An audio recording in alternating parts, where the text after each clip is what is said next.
Sir, कमरे में से ये गन और ब्रीफकेस मिली है, और ब्रीफकेस में से पैसे। क्या कहना मिस्टर प्रमोद, क्या है ये सब? सर मैं मानता हूं कि मैंने झूठ बोला। मैं वॉशरूम का बहाना करके अर्नब के स्टडी रूम तक गया था सर। मतलब आपको पहले से ही पता था कि अर्नब स्टडी रूम में है? नहीं सर, मैं जब हॉल की तरफ जा रहा था तो खिड़की में मैंने अर्नब को देखा। और उसी खिड़की से तुम अंदर घुसे, उसे गोली मार दी और फिर चुपचाप वहां से बाहर निकल गए, क्यों? नहीं सर, मैंने अर्नब को नहीं मारा सर। तो फिर क्या करने गए थे उसके कमरे में तुम? हाँ? मैं तो ये पूछने गया था सर कि मुझे उसने नकली पेंटिंग क्यों बेची। तो उसने क्या कहा? जवाब ही नहीं था सर उसके पास, फ्रॉड कहीं का। उसके बाद मैंने उससे अपने पैसे मांग लिए सर। और उसने पैसे देने से इनकार कर दिया, है ना? हाँ सर, मैंने उससे धमकाया, पुलिस में जाने की बात की, कोर्ट में केस करने की बात कही, तब जाकर सर वो ढीला पड़ा। फिर उसने मुझे पैसे दिए और मैंने पेंटिंग वहीं फाड़ कर फेंक दिया सर, ताकि वो किसी और को धोखा ना दे सके। और फिर उसी खिड़की से तुम बाहर आए, बैग को जाके गाड़ी में रखा और पार्टी में आके शामिल हो गए। हाँ सर, मैंने अर्नब को नहीं मारा सर। मुझे मेरे पैसे मिल गए, मैं अर्नब को क्यों मारूंगा सर? इस अर्नब ने किसी और के साथ भी ऐसा ही फ्रॉड किया था? हाँ सर, फ्रॉड किया होगा, वो तो फ्रॉड ही था। और हाँ, जब मैं अर्नब के स्टडी रूम में घुस रहा था तो मैंने उसको फोन पर किसी से बात करते हुए सुना। तुम जानती नहीं हो मैं कौन हूं। मैं चाहूं तो तुम्हें किसी भी वक्त बर्बाद कर सकता हूं। इससे भला इसी में है कि तुम मुझे ब्लैकमेल करना बंद कर दो, समझी तुम? तुम्हारी कही हुई बात सच निकली तो तुम बच भी सकते हो, अगर झूठ है तो तुम्हें सीआईडी से कोई नहीं बचा सकता। सचिन, रिवॉल्वर को बैलिस्टिक में भेज दो। सर। आमिर, क्या रिपोर्ट है बैलिस्टिक का? सर, अर्नब को जो गोली लगी है वो प्रमोद की गन से नहीं चली। अच्छा सर, हो सकता है खूनी कोई और हो जो प्रमोद के कमरे से बाहर जाने के बाद कमरे के अंदर गया, उसने अर्नब को मारा और फिर पार्टी में शामिल हो गया। तो पार्टी में जो गेस्ट आए थे उनकी सारी डिटेल्स तो मंगवाए हैं ना? Yes sir. सर, किसी पर शक की कोई गुंजाइश नहीं है सिवाय तन्मय के। ये तन्मय खटक रहा है मुझे। इस तन्मय के मोबाइल फोन से उसके घर का पता चला? हाँ सर, मोबाइल कंपनी ने जो एड्रेस दिया था हम वहाँ गए भी थे, लेकिन वहाँ तन्मय नाम का कोई आदमी नहीं रहता। गलत एड्रेस, चालाकी कर रहा है। वो केटरिंग वाला लड़का भी कह रहा था ना कि उसने किसी को वहां से भागते हुए देखा। सर, कहीं ये आदमी तन्मय तो नहीं? ये तन्मय ही है, तन्मय ही है। वो ऐसे होगा कि जिस तरह से अर्नब ने प्रमोद को नकली पेंटिंग बेचकर फंसा दिया, उसी तरह से उसने तन्मय को भी नकली पेंटिंग बेचा। लेकिन जब प्रमोद को पता चला तो प्रमोद ने अपने पैसे उससे वापस लिए। लेकिन जब तन्मय अर्नब से पैसे वापस लेने गया तब अर्नब के पास पैसे ही नहीं थे। बस गुस्से में आकर तन्मय ने अर्नब को गोली मार दी। हाँ सर, उसका तो धंधा ही था सबको फंसाने का। और सर, ये प्रमोद कह रहा था कि जब वो अर्नव के कमरे में घुस रहा था तो उसने अर्नव को किसी से फोन पे झगड़ते हुए सुना। झगड़ते हुए? किसके साथ?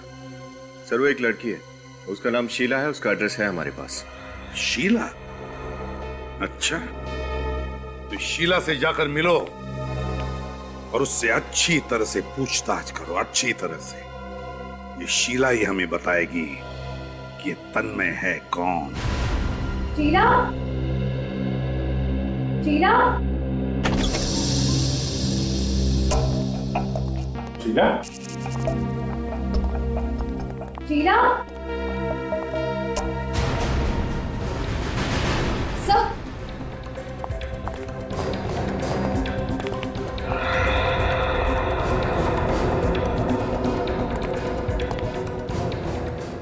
सर ये तो मर चुकी है। सर ये देखिए, गोली लगी है।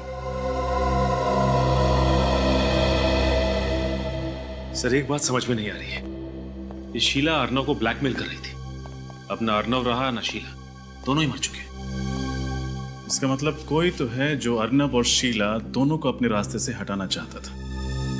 और वो जो कोई भी है रजत, शीला उसे अच्छी तरीके से जानती थी। ये देखा, दोनों कप में चाय है, मतलब वो दोनों यहाँ बैठ के चाय पी रहे थे। फिर किसी वजह से शीला किचन की तरफ गई होगी तो उस आदमी ने पीछे से गोली मार दी। चेक करो घर को अच्छी तरीके से। सर कमरे में से ये मोबाइल मिला है। अच्छा, कॉल लिस्ट चेक करो। सर काम नहीं कर रहा, डेट है। सर ये डिवोर्स पेपर्स देखिए। शीला किसी गौरव की पत्नी थी। इन पेपर्स पे कोर्ट की मोहर नहीं लगी है, मतलब डिवोर्स प्रोसीडिंग अभी चल रही है, डिवोर्स फाइनल नहीं हुआ है। गौरव, कहीं शीला की मौत में इस गौरव का तो हाथ नहीं? मिस्टर गौरव, हम लोग सीआईडी से हैं। सीआईडी? जी कहिए। कहेंगे आप, पूछेंगे हम। सचिन, रेडी, घर की तलाशी लो। बट मैंने किया क्या है? अपनी पत्नी का खून। क्या?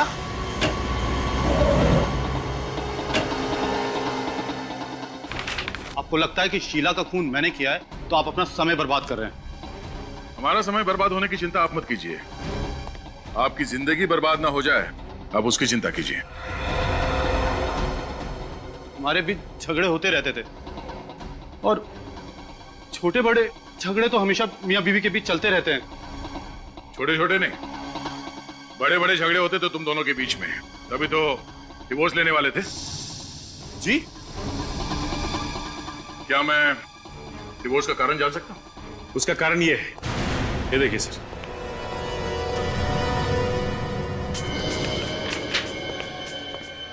Dear Sheela, from Sumit. Love letters, love cards, ये सब क्या है गौरव जी? शीला का किसी और से अफेयर था, वो किसी और से प्यार करती थी। और हर पति को जिस तरह नाराजगी होती है, तुम्हें भी हुई, बल्कि तुम्हें नाराजगी नहीं हुई, तुम इस बात को बर्दाश्त नहीं कर पाए और तुमने शीला का खून कर दिया। ये बात सच नहीं। शुरू शुरू में मुझे नाराजगी हुई थी, फिर मैंने सोचा कि जब हमारी बनती नहीं तो साथ रहकर क्या फायदा। तो फिर ये कार्ड्स और लेटर्स कहां से आए? ये उस वक्त के हैं जब शीला का न्यू अफेयर हुआ था, तब वो यहीं रहती थी। कल रात कहां थे? कोलकाता।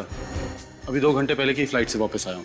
अगर आप चाहें तो मेरा बोर्डिंग पास और टिकट चेक कर सकते हैं। हम बाद में देख लेंगे। पहले ये बताइए कि क्या आप जानते थे कि आपकी पत्नी शीला अर्नब को जानती थी? अर्नब? ये नाम तो मैंने पहले कभी नहीं सुना। अच्छा, ये सुमित, इसका नाम तो सुना होगा। क्या जानते हैं आप इसके बारे में? सच कहूं, सुमित कौन था, कहां से आया, क्या करता था, मुझे कुछ नहीं पता। बट एक बात मैंने उसकी नोटिस की थी, वो 1 नंबर का फ्रॉड आदमी था। वो कैसे? सर, शीला से हमेशा झूठे झूठे वादे करता था कि हम अमेरिका में सेटल हो जाएंगे, अमेरिका में मेरा बिजनेस है, ये वो वगैरह वगैरह। बट मुझे कभी यकीन नहीं होता था। अमेरिका तो छोड़िए सर, उसके पास तो अमृतसर तक जाने के पैसे नहीं होते थे। वो तो शीला से हमेशा पैसे उधार लेता था।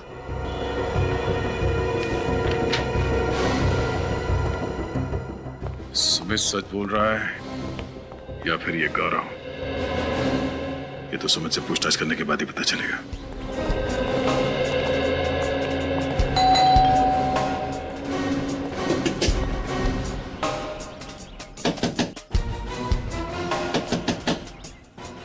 क्या बात है, कोई दरवाजा नहीं खुल रहा? एक काम करो, तोड़ दो। यस, मिस्टर सुमित, हम सीआईडी से, तुमसे कुछ पूछताछ करनी है। मैं सुमित नहीं हूँ, मैं संजय हूँ, सुमित का रूममेट। सुमित से मिल सकते हैं? होता तो मिलवा देता। मतलब? मैडम, वो 1 घंटा पहले अपना सामान लेकर यहाँ से चला गया, तो कैसे मिलूँ? सचिन शेर, तलाशी लो। तलाशी क्या? चुपचाप खड़े रहो। इधर। सुमित किधर गया तुम्हें पता?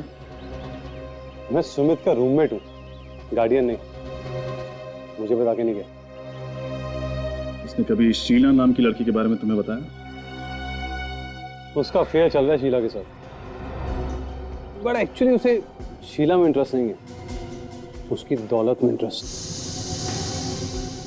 तो उसका कोई फोटो दिखा? Sorry, no photos. सुमित घर में नहीं, लगता सारा सामान लेके निकल गया। सुमित दिखता कैसा, उसका हुलिया बता। सुमित, एवरेज हाइट, मोस्टली वो क्लीन शेवन रहता है, अच्छे बच्चे की तरह। उसके छोटे छोटे ब्राउन बाल हैं और गले पर एक गहरा निशान है। ऐसे सर, फॉरेंसिक रिपोर्ट के मुताबिक शीला को जो गोली मारी गई है वो .35 कैलिबर की है। क्या? शीला को .35 कैलिबर की गोली मारी गई? शीला को .35 कैलिबर की गोली और अर्नब को .45 कैलिबर की। तो क्या इन दोनों के खून दो अलग अलग गन से हुए हैं? सर, हो सकता है दोनों के कातिल ही अलग अलग हैं। रजत, ये भी तो हो सकता है कि कातिल एक और गन्स अलग अलग हो। बहुत बड़ा कंफ्यूजन है सर। एक तरफ अर्नो शीला को धमका रहा है कि वो उसे कंफ्यूज रेडी, एक मिनट जरा सोच ले दो। शीला के टेलीफोन की डिटेल जांचिए। हाँ सर, आखिर में शीला ने सुमित से बात की थी, पर सर चौंका देने वाली बात यह है कि सुमित का नंबर और तन्मय का नंबर एक ही है। मतलब सुमित और तन्मय एक ही आदमी है? ऐसा कैसे हो सकता है? अर्नव के घर पे केटरर ने जो तन्मय का हुलिया बताया था और सुमित के दोस्त ने जो सुमित का हुलिया बताया था, दोनों में जमीन आसमान का अंतर है। ये अर्नव और शीला के बीच में क्या कनेक्शन हो सकता है? सवाल तो बहुत है विनीत, लेकिन इसका जवाब वो तन्मय ही दे सकता है। तन्मय। सर एक और बात, पिछले 24 घंटों में शीला को 15 कॉल किए गए, विजय नाम के किसी आदमी ने। पिछले 24 घंटों में शीला को 15 कॉल्स किए किसी विजय नाम के आदमी ने। तो फिर इस विजय का पता लगा, उठा उसे। हो सकता है ये तन्मय का तीसरा रूप हो।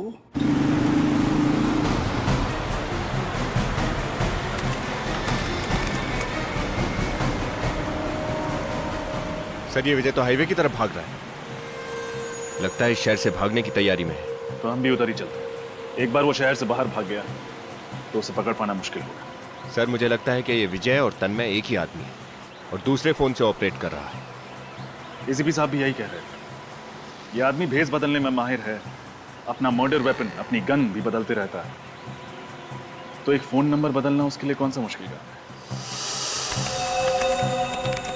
सर, ये विजय रुक गया। कहां पे? यहां से करीब 1 किलोमीटर दूर। अभी देखता हूं उसे।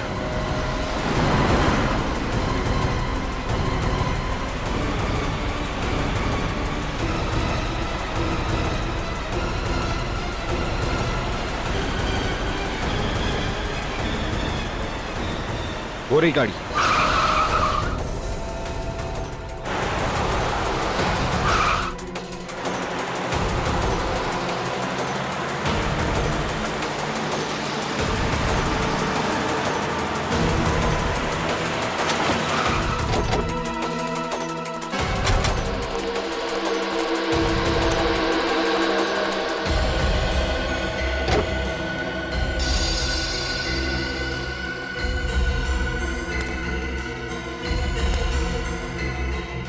चाबी अंदर ही लटकी हुई।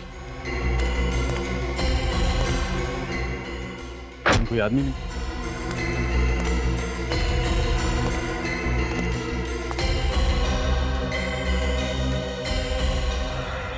अरे, उधर कोई गिरा हुआ है।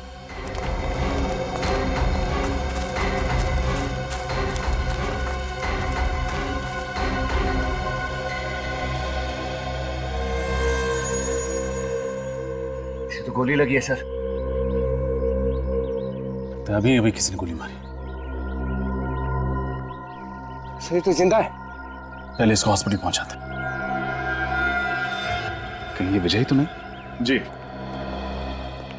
अच्छा जी, थैंक यू सर। विजय की हालत बहुत खराब है, उसके बचने की उम्मीद कम है। भगवान करे बेचारा बच जाए। अच्छा, फोरेंसिक रिपोर्ट आ गया? आ गई, फॉरेंसिक रिपोर्ट आ गई।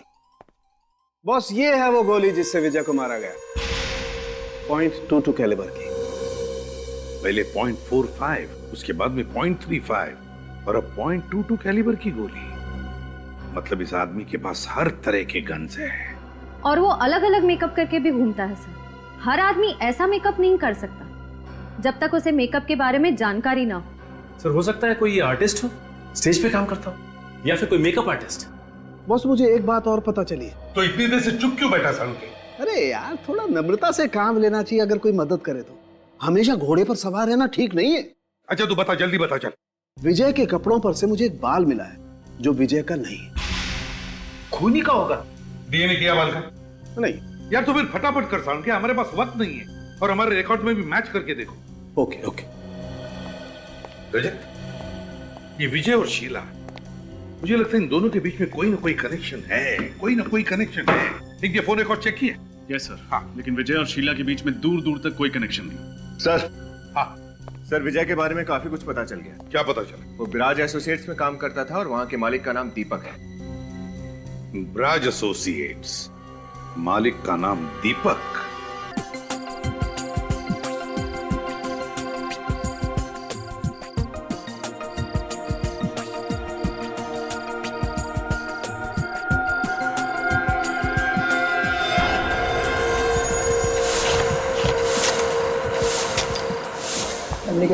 इसमें क्या है?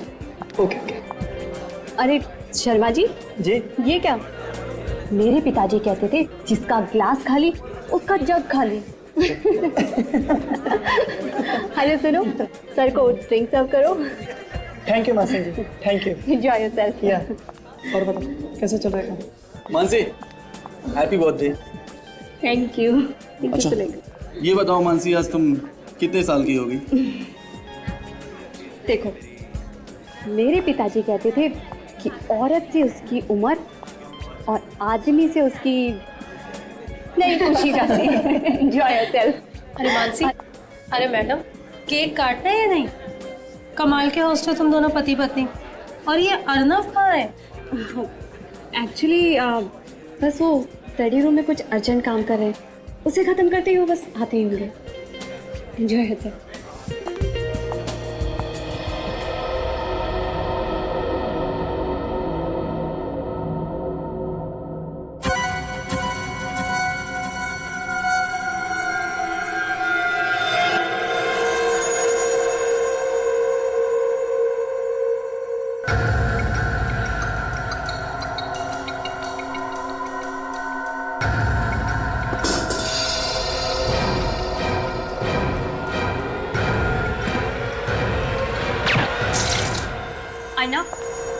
अर्नव, ये सब क्या है?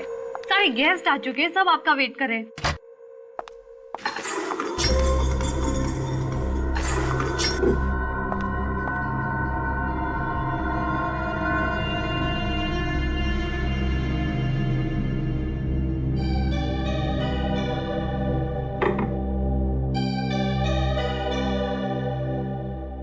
अर्नव,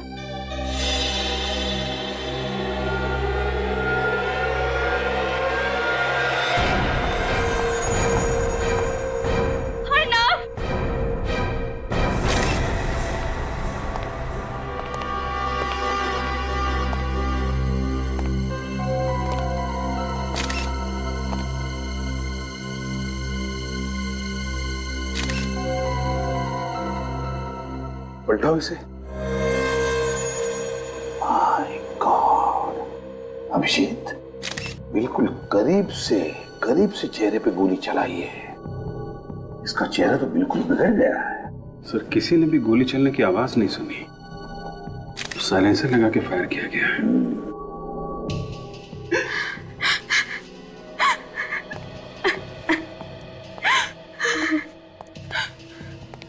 मानसी, देखो, हमें भी बहुत दुख है तुम्हारे पति की मौत का, लेकिन अगर खूनी तक पहुंचना है तो हमें तुम्हें कुछ सवाल पूछने होंगे और तुम्हें जवाब देना पड़ेगा। क्या तुम जवाब दे पाओगी?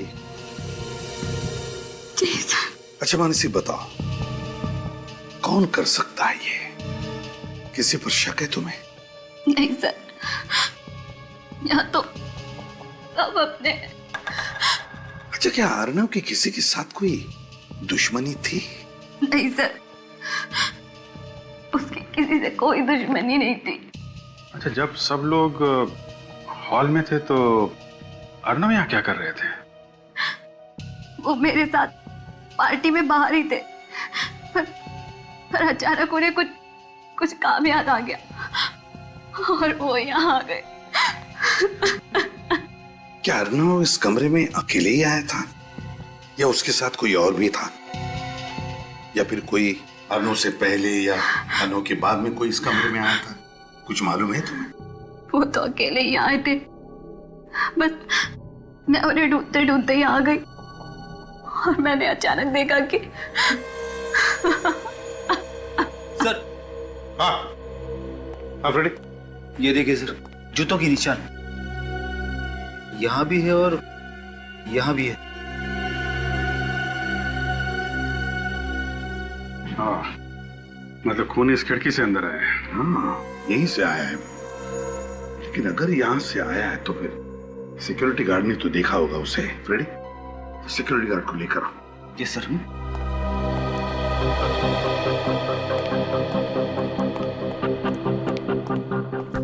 वॉचमैन,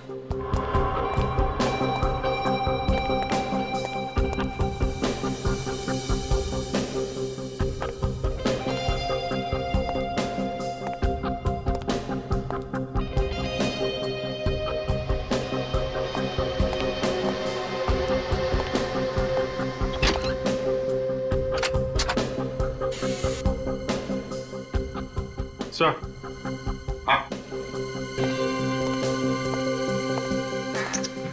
तिजोरी खुली हुई है, चाबी लगी हुई है, अंदर कुछ कैश नहीं है और अंदर सिर्फ ये कपड़े जैसी कोई चीज है।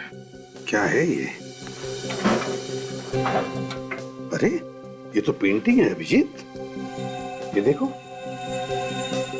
फटी हुई पेंटिंग। बड़ी अजीब बात है,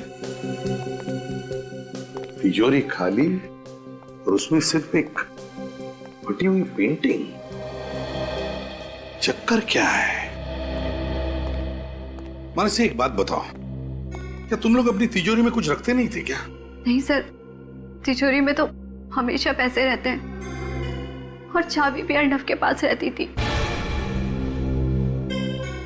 ये खून पैसों के लिए तो नहीं किया है? हो सकता है। अच्छा इस पेंटिंग को देखो, क्या तुम इस पेंटिंग को पहचानती हो?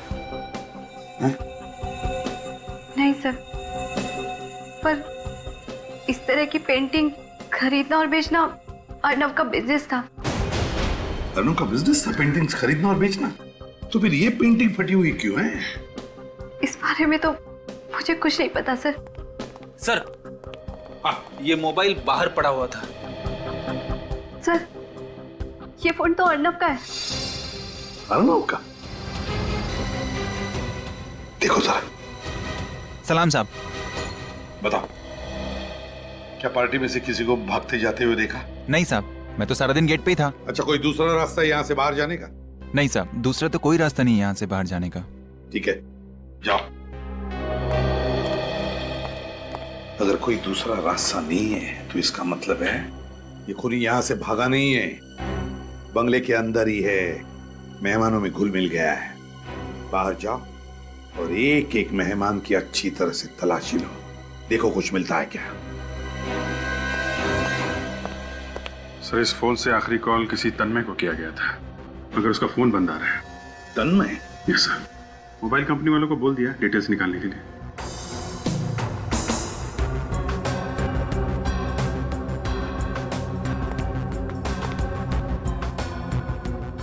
मन से एक बात बताओ, क्या तुम किसी तन्मय को जानती हो? नहीं सर, ये नाम तो मैंने पहली बार सुना है। अच्छा, क्या पार्टी में से कोई बीच में बाहर गया था या कोई बाहर जाके वापस आया? कुछ मालूम है तुम्हें? सर, बाकी सब तो यही थे, पर प्रमोद। प्रमोद? सर, प्रमोद पार्टी के बीच से गायब हुआ था सर। सर, किसी के पास कुछ भी नहीं मिला सर। किसी के पास कुछ भी नहीं मिला? ठीक है, काम करो फ्रेडी, जूते के निशान उठाओ। तुम में से प्रमोद कौन है? Sir, yes sir. तुम प्रमोद हो? सर। पार्टी छोड़कर बाहर गए थे कहीं? हाँ। कहाँ गए थे? सर, पार्टी के दौरान तो मैं यहीं था, बस थोड़ी देर के लिए वॉशरूम गया था सर। वॉशरूम? 2 दिन पहले अर्नव के साथ झगड़ा हुआ था तुम्हारा? वो झगड़ा नहीं था सर, किसी इन्वेस्टमेंट को लेकर थोड़ी सी बहस हुई थी। इतना सीरियस भी नहीं था सर। सर, ये कैटरिंग वाले, इन्होंने किसी आदमी को भागते हुए देखा। अच्छा, कौन था वो आदमी? दिखने में कैसा था? सब मैं ध्यान से देख नहीं पाया था, अंधेरा काफी था, बट चेहरे पे गॉगल्स लगाया हुआ था, टोपी पहना हुआ था, एंड करीबन इतना लंबा होगा, मुझसे थोड़ा सा लंबा। अभिजीत, चलो चलो, इतनी छानबीन करने के बाद कुछ तो हाथ लगा। काम करो फ्रेडी, इसे लेकर जाओ और इससे स्केच बनवाओ, और फिर वो तिजोरी की चाबी, वो पेंटिंग, जूते के निशान और जगह जगह से उठाए गए उंगलियों के निशान, सब के सब जल्दी से जल्दी फोरेंसिक लैब भेज दो। भूखा बैठा है उधर साड़ून के।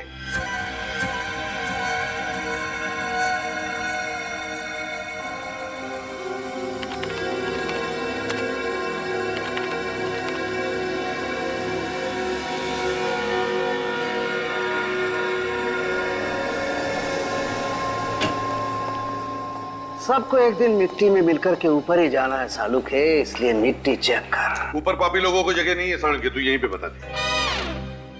अभी चिढ़ता क्यों है? तू पापी नहीं है। आजा, जल्दी से बता दे क्या मिला है तुझे। अर्नब के कमरे में पाए गए फुटप्रिंट में से जो आप मिट्टी उठा करके लाए हैं, उस मिट्टी में से मुझे 4 चीजें मिली। 4 चीजें? कौन सी? घास फूस, डाबर, ईंट का चूरा और चौक। और इस मिट्टी का केमिकल एनालिसिस तारिका कर रही है, अगर कोई केमिकल होगा तो पता चल जाएगा। डाबर, घास फूस, ईंट का चूरा और चौक। अगर चौक है तो मैं बता सकता हूँ कि खूनी कहाँ से आया होगा। कहाँ से? स्कूल से आया होगा। मेरे टीचर चौक का इस्तेमाल ब्लैक बोर्ड पे लिखने के लिए करते थे सर। फ्रेडी, अरे अभी तो स्कूल से बाहर निकलो, दिमाग खराब कर देते हो। डाबर, घास फूस, ईंट का चूरा और चौक, ये चारों चीजें एक साथ कहां पर मिल सकती है? सर, बारिश की वजह से इन दिनों घास फूस तो हर जगह उगी हुई है। हाँ विनीत, मगर सिर्फ घास फूस ही नहीं ना, डाबर, ईंट का चूरा और चौक और घास फूस, यार ये चारों चीजें एक साथ किसी कंस्ट्रक्शन साइट पर मिल सकती है या फिर किसी फैक्ट्री में, और फैक्ट्री भी ऐसी जो बंद पड़ी है। हाँ, बंद फैक्ट्री। सर, विसोला इलाके में काफी सारी बंद फैक्ट्रीज हैं। विसोला तो बहुत बड़ा इलाका है सर, तो वहां पे बहुत सारी फैक्ट्रीज है, तो हमें पता कैसे चलेगा कि कौन सी फैक्ट्री में जाना है? वो फैक्ट्री जिसमें ग्लिसरॉल का इस्तेमाल किया जाता है। ग्लिसरॉल? हाँ, इस मिट्टी में मुझे ग्लिसरॉल के मॉलिक्यूल्स भी मिले हैं।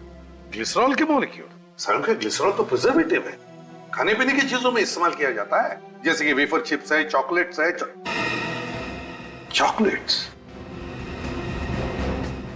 चॉकलेट्स और विसोला। विसोला में चॉकलेट्स की फैक्ट्रीज हैं। यस सर, उनमें से 4-5 फैक्ट्रीज बंद भी पड़ी। सचिन, विसोला जा और पता लगा। और इस तन्मय के बारे में क्या पता चला? सर, उसका मोबाइल अभी बंद ही है। तन्मय को क्या लगता है मोबाइल बंद रखने से सीआईडी वालों को पता नहीं चलेगा कि वो कहां पर है? उसके घर परिवार दोस्तों से पता लगा उसके बारे में। पूरी कुंडली निकालो इस तन्मय की, पूरी कुंडली। Yes sir. और वो फटी हुई पेंटिंग किसी आर्ट एक्सपर्ट को दिखाओ। हो ना हो ये पेंटिंग ही हमें उस खूनी तक पहुंचाएगी।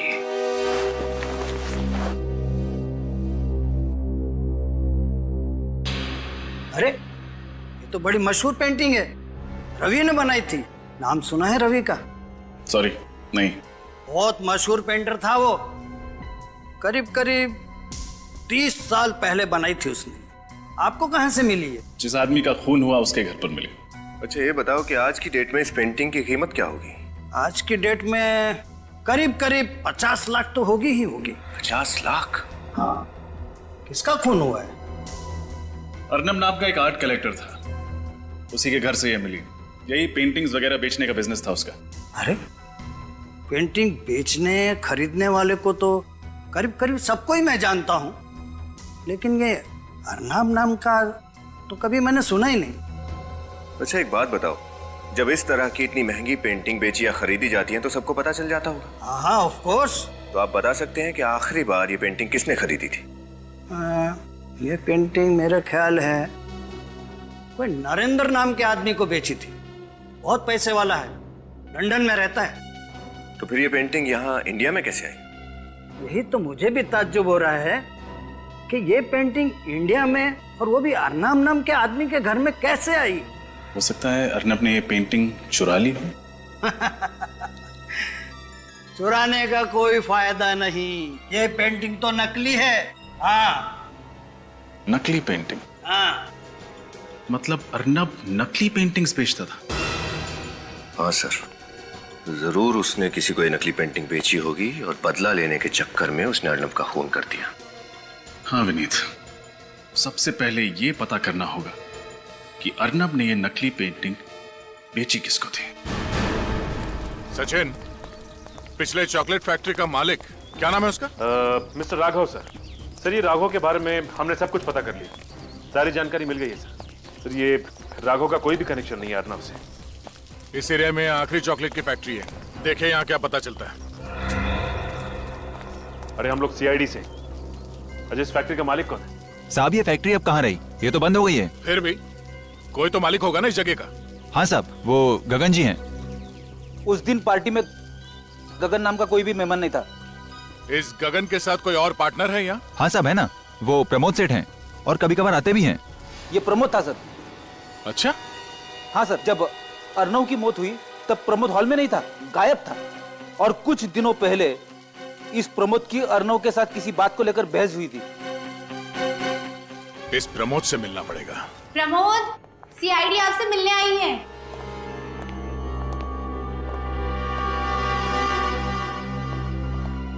हमें आपसे कुछ पूछना है। देखिए, मुझे जो बताना था मैंने बता दिया है।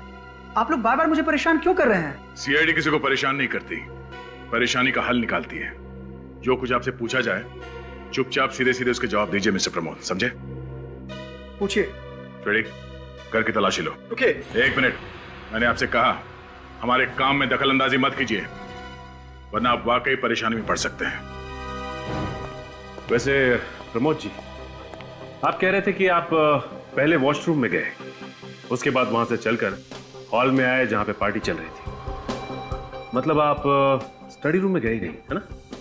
नहीं। पक्का? पक्का।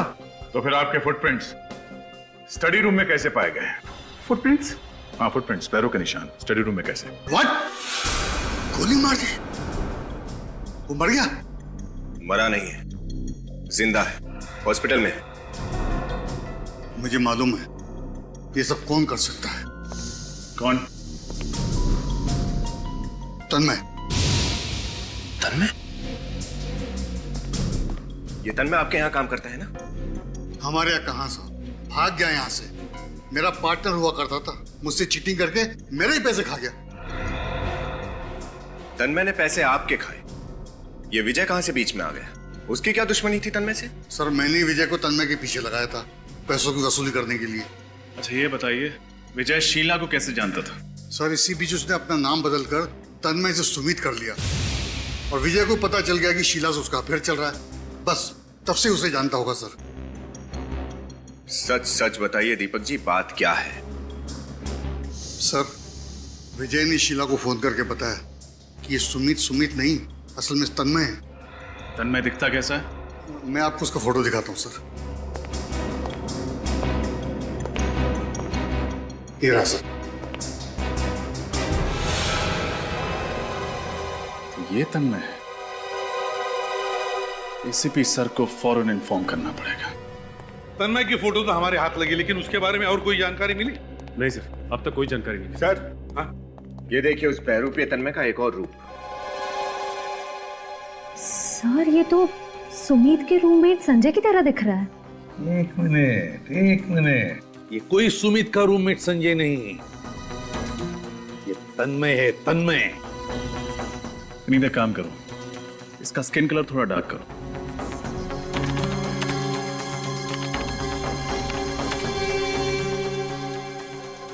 अब इसके बाल ठीक करो, इसके स्पाइक्स हटा दो।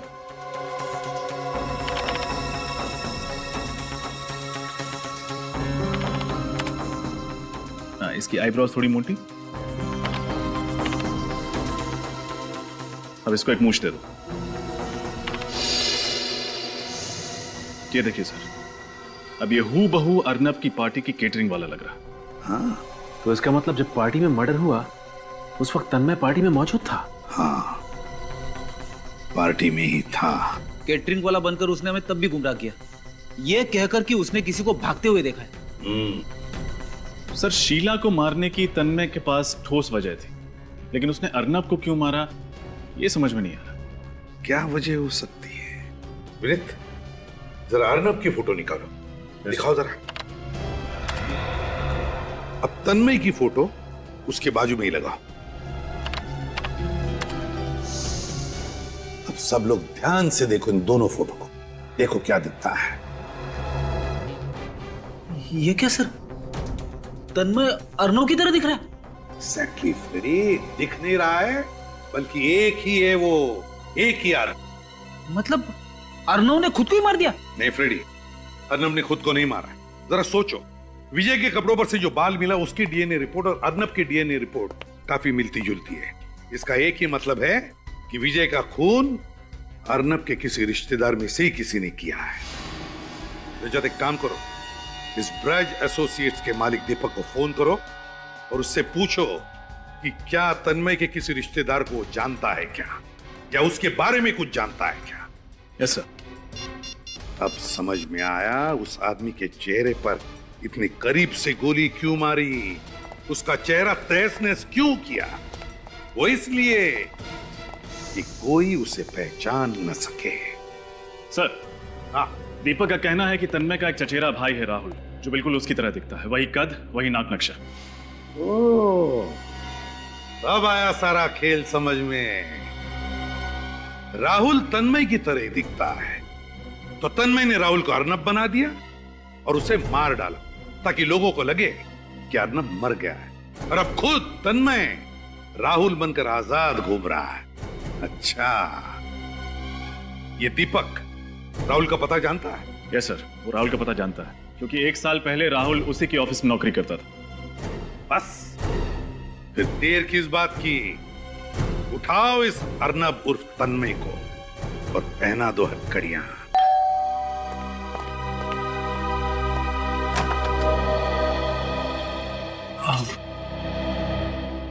जी, किससे मिलना है आपको? हम लोग सीआईडी से हैं। आप मिस्टर तन्मय? जी नहीं, मैं तो राहुल हूँ। अच्छा, एक्चुअली हमें तन्मय से मिलना है, जरा बुलाइए उसे।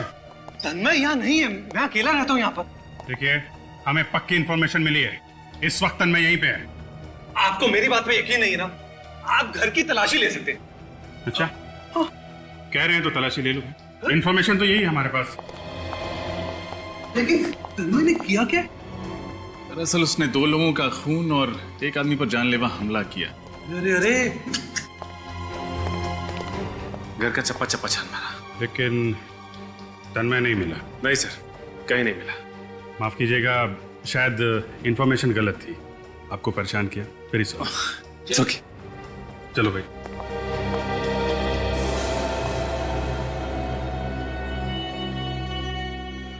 लगते तो यही है। हाँ सर, बुरा मत मानिएगा, कहीं आप ही तन्मय तो नहीं है? ये आप क्या कह रहे हैं? आपकी शक्ल तन्मय से काफी मिलती जुलती है। वो एक्चुअली हम लोग कजन है ना, तो अच्छा, आपको अगर मेरी बात पे यकीन नहीं है तो ये लीजिए, मेरा ड्राइविंग लाइसेंस चेक कर लीजिए, या मेरा पैन कार्ड या पासपोर्ट। आप चाहे तो मेरा डीएनए टेस्ट करा सकते हैं। नहीं, उसकी कोई जरूरत नहीं है। एक्चुअली आपकी शक्ल बिल्कुल मिल रही थी, इसलिए सॉरी आपको डिस्टर्ब किया, वेरी सॉरी। है ओके।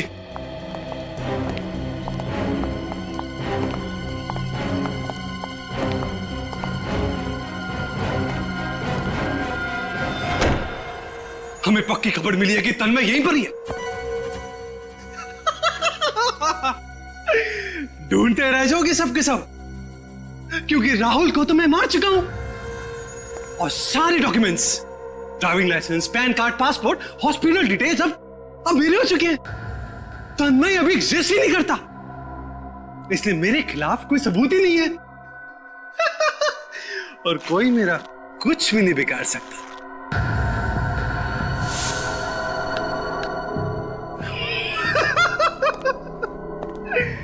रूप बदलने में मैं माहिर हूं और सीआईडी को पता नहीं चलेगा कि मैं कौन से रूप में कब था। मैं हूं कॉन मैन और सीआईडी यही सोचती रहेगी कि वो कौन सा मैन था। मिस्टर कॉन मैन, वो मैन कौन था हमने पता लगा लिया है।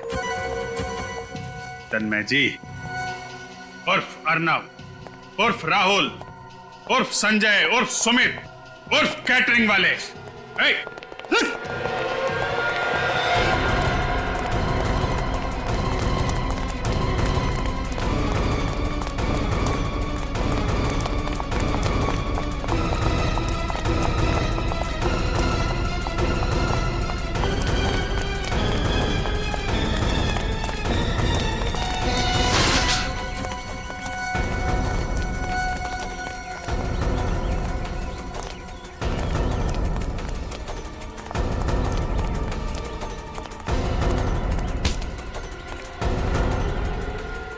बहुत भाग लिया।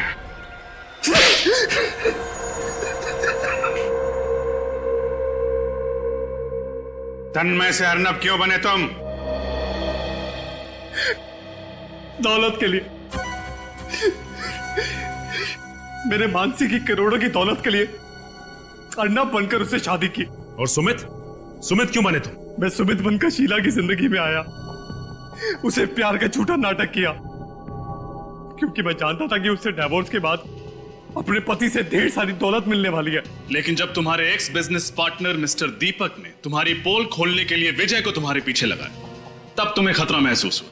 हाँ, विजय को पता लग गया था कि मैं ही अर्नब हूं। उसने शीला को फोन करके मेरी धूरी जिंदगी के बारे में बताया। अर्नब का मरना अभी जरूरी था और मैंने खुद अपनी ही मौत का प्लान बनाया। और उसके लिए तुमने अपने भाई राहुल को बलि का बकरा बनाया, जो हूबहू तुम्हारी तरह दिखता था। उसकी लाश को अर्नब बना के वहां रख दिया। हाँ, मेरे पास कोई और चारा नहीं था। और बड़ी ही चालाकी से केटरिंग वाले बनकर उस पार्टी से भाग गए। और सुमित का रूममेट संजय बनकर तुमने हमें फिर से झांसा दिया। हाँ, मुजरिम चाहे कितने ही भेष बदल ले, कानून उसके चेहरे से नकाब उतार ही लेता है। दौलत के लालच में तुम खून पे खून करते गए, अपने भाई तक को नहीं छोड़ा। तुम्हें तो फांसी ही होगी।